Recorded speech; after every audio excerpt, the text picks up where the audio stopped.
बिस्मिल्लाहिर्रहमानिर्रहीम। अज़ीज़ तलबा, आज क्लास नहम का उर्दू का पीरियड आपके सामने। आज का हमारा उन्वान है शायरों के लतीफ़े।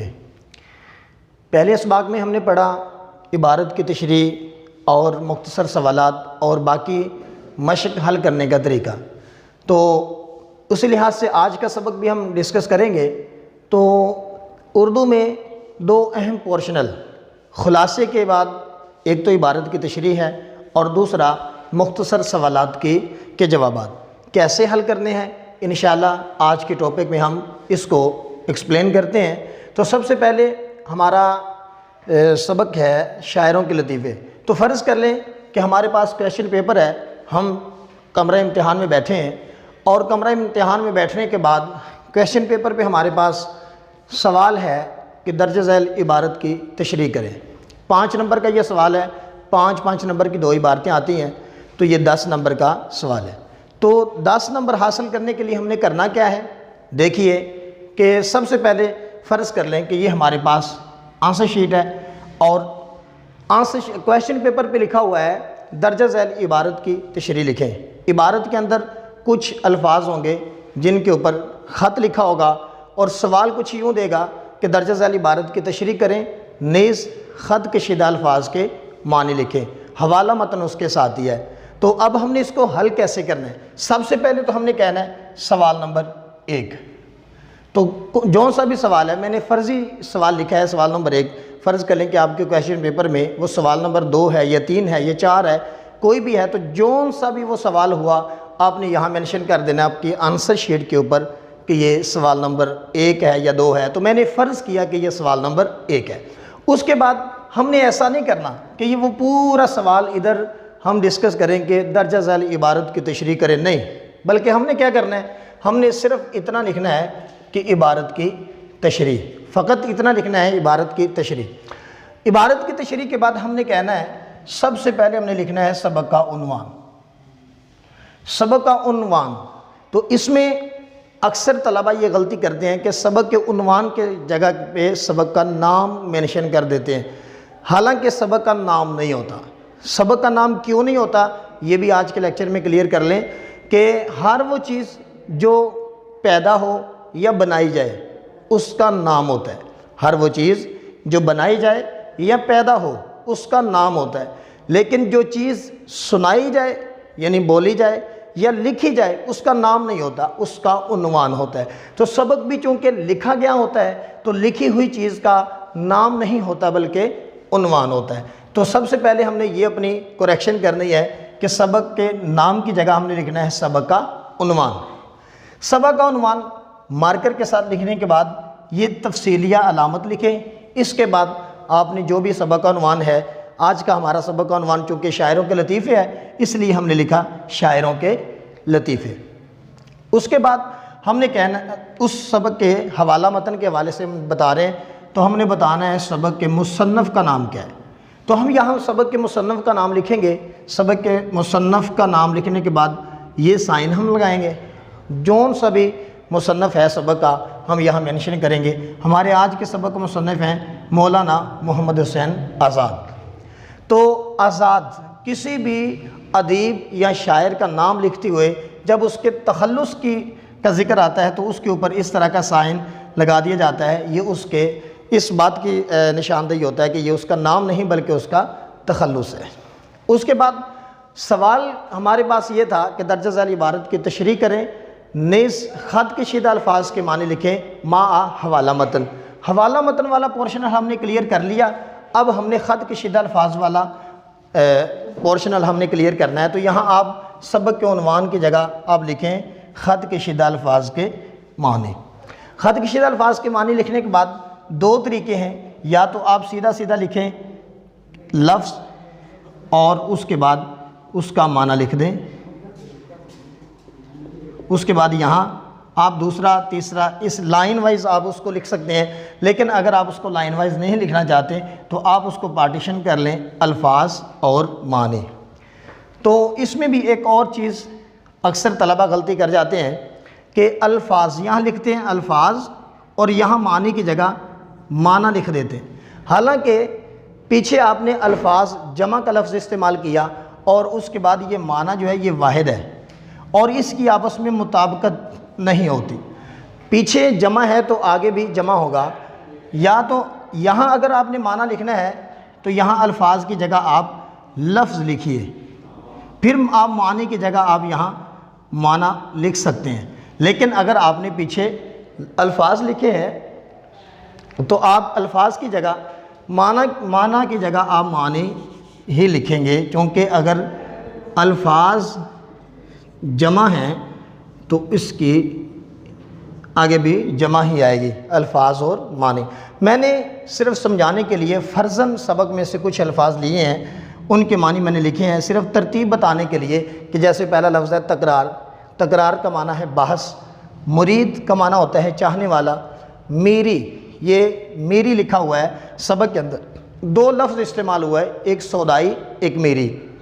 यानी कि उसने ख्वाजा बासत ने कहा था कि मैं तो तुमको सौदाई समझ, उन्होंने कहा था कि मैं तो तुमको सौदाई समझता हूँ लेकिन तुम तो मेरी निकले। तो मैंने इसका माना लिखा ये निस्बती नाम है, ये इसका माना नहीं है, ये निस्बती नाम है। निस्बती नाम क्या होता है कि ये असल में था मीर तकी मीर, और इसको काट के सिर्फ मीर के आगे ये या लगाई, इस या को याए निस्बत बोलते हैं, इसे कहते हैं याए निस्बत। जैसे मैं अभी फैसलाबाद में रहता हूँ तो असल लफ्ज़ है फैसलाबाद, तो मैं चूँकि यहाँ रहता हूँ तो इसलिए मैं फैसलाबादी ही कहलाऊँगा।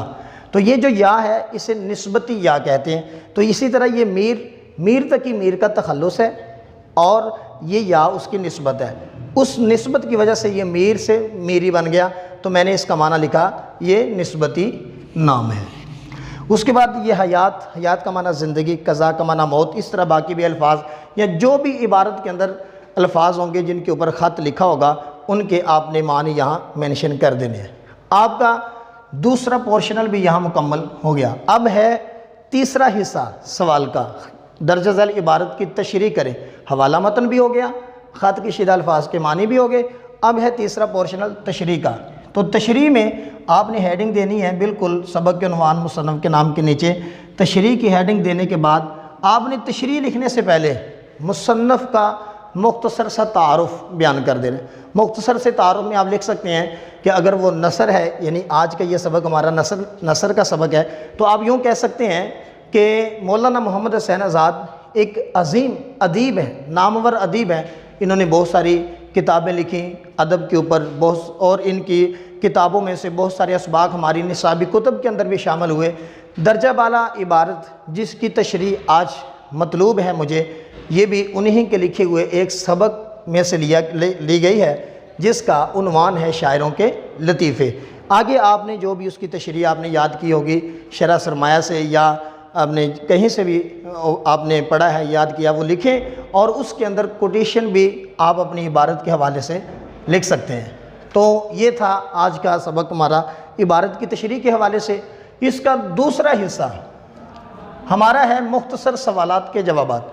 मुख्तसर सवालात के जवाबात लिखते हुए हमारे तलबा अक्सर ये गलती कर जाते हैं कि सबसे पहले क्वेश्चन पेपर से सवाल नोट करते हैं, सवाल कापी करते हैं अपने आंसर शीट के ऊपर, और फिर उसका जवाब लिखते हैं, फिर सवाल लिखते हैं, फिर जवाब लिखते हैं। उर्दू का पेपर भी लेंथी होता है और हमारे पास टाइम भी कम होता है, ऊपर से हमारी इतनी कॉपी पेस्ट जो काम चलता रहता है, इस वजह से हमारे तलबा से टाइम मैनेज नहीं हो पाता। तो इसका बेहतर हल क्या है कि आप फ़र्ज़ कर लें कि ये सवाल नंबर 2 है, मुख्तसर सवालात के जवाबात लिखें।